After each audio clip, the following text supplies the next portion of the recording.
السلام علیکم ورحمۃ اللہ وبرکاتہ۔ بھائی کا سوال ہے کہ کچھ حکیم لوگ یہ کہتے ہیں کہ کھانے کے بعد پانی نہیں پینا چاہیے، تو سنت طریقہ کیا ہے؟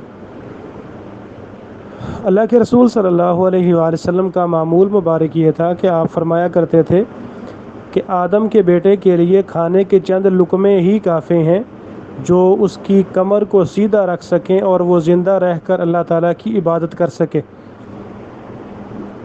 اور تعلیم آپ نے یہ دی ہے فَثُلُثٌ لِطَعَامِهِ وَثُلُثٌ لِشَرَابِهِ وَثُلُثٌ لِنَفْسِهِ، کھانے کے پیٹ کے 3 حصے کیے جائیں، ایک حصہ پانی کے لیے اور ایک حصہ کھانے کا اور ایک حصہ بھوک رکھ کے کھائیں اور ایک اس میں سانس وغیرہ لینے کے لیے اس کو رکھیں، یعنی کہ معدہ خالی رکھیں۔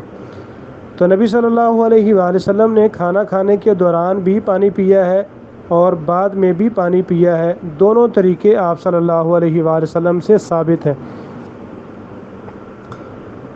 اگر کوئی حکیم یا ڈاکٹر کہتا ہے تو یہ ایک طب کے لحاظ سے تو ہو سکتا ہے، لیکن کھانا کھانے کے دوران یا بعد میں پانی پینا درست ہے۔ نبی مکرم صلی اللہ علیہ وآلہ وسلم سے کھانے کے دوران پانی پینا بھی ثابت ہے اور کھانے کے بعد بھی۔ کھانے کے دوران پانی پینے کی دلیل ابو ہریرہ رضی اللہ تعالیٰ عنہ سے روایت ہے، بیان کرتے ہیں کہ ایک دن یا ایک رات رسول اللہ صلی اللہ علیہ وآلہ وسلم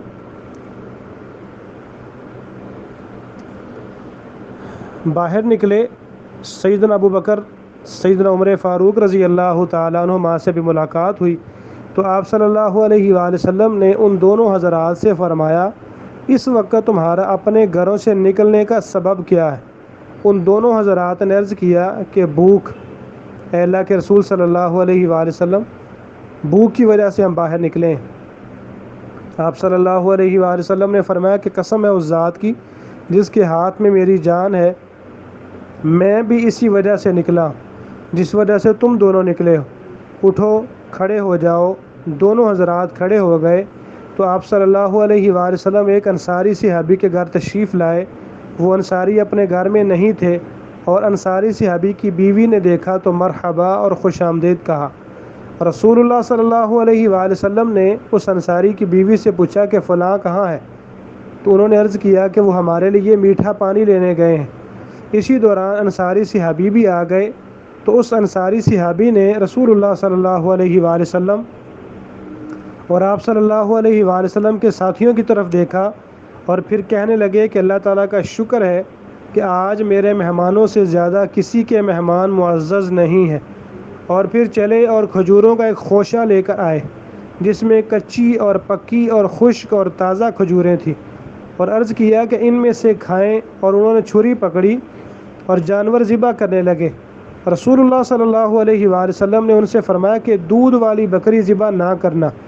پھر انہوں نے ایک بکری ذبح کی، ان سب نے اس بکری کا گوشت کھایا اور کھجوریں کھائیں اور پانی پیا، اور جب کھا پی کر سیراب ہو گئے تو رسول اللہ صلی اللہ علیہ وآلہ وسلم نے حضرت ابو بکر اور حضرت عمر رضی اللہ تعالیٰ عنہما سے فرمایا قسم ہے اس ذات کی جس کے ہاتھ میں میری جان ہے، تم سے قیامت کے دن ان نعمتوں کے بارے میں ضرور پوچھا جائے گا۔ تمہیں اپنے گھروں سے بھوک نکال کر لائی اور پھر تم واپس نہیں لوٹے یہاں تک کہ یہ نعمت تمہیں مل گئی۔ یہ صحیح مسلم کے اندر روایت ہے۔ اور کھانے کے بعد پانی پینے کی دلیل سہل بن سعد رضی اللہ تعالیٰ عنہ سے ہے۔ وہ فرماتے ہیں کہ سیدنا ابو اسید ساعدی رضی اللہ تعالیٰ عنہ نے اپنی شادی میں رسول اللہ صلی اللہ علیہ وآلہ وسلم کی دعوت کی۔ سیدنا ابو اسید کی بیوی ہی اس دن کام کر رہی تھی اور دلہن بھی وہی تھی۔ سیدنا سہل کہنے لگے کہ تم جانتے ہو کہ اس نے رسول اللہ صلی اللہ علیہ وآلہ وسلم کو کیا پلایا تھا؟ رات کو اس نے ایک بڑے پیالے میں کچھ کھجوریں بھگو دی تھی، تو جب آپ صلی اللہ علیہ وآلہ وسلم کھانے سے فارغ ہوئے اس نے وہی بھگوئی ہوئی کھجوریں آپ صلی اللہ علیہ وآلہ وسلم کو پلا دی۔ صحیح مسلم کے اندر 2006 نمبر پر غالباً یہ روایت ہے۔ تو اس سے پتہ چلتا ہے کہ کھانا کھانے کے درمیان بھی پانی پیا جا سکتا ہے الحمدللہ، اور کھانا کھانے کے بعد بھی پانی پیا جا سکتا ہے۔ رسول اللہ صلی اللہ علیہ وآلہ وسلم سے دونوں عمل ثابت ہیں۔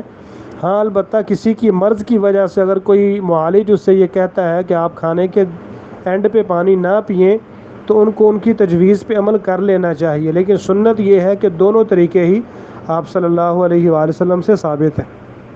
السلام علیکم ورحمۃ اللہ وبرکاتہ۔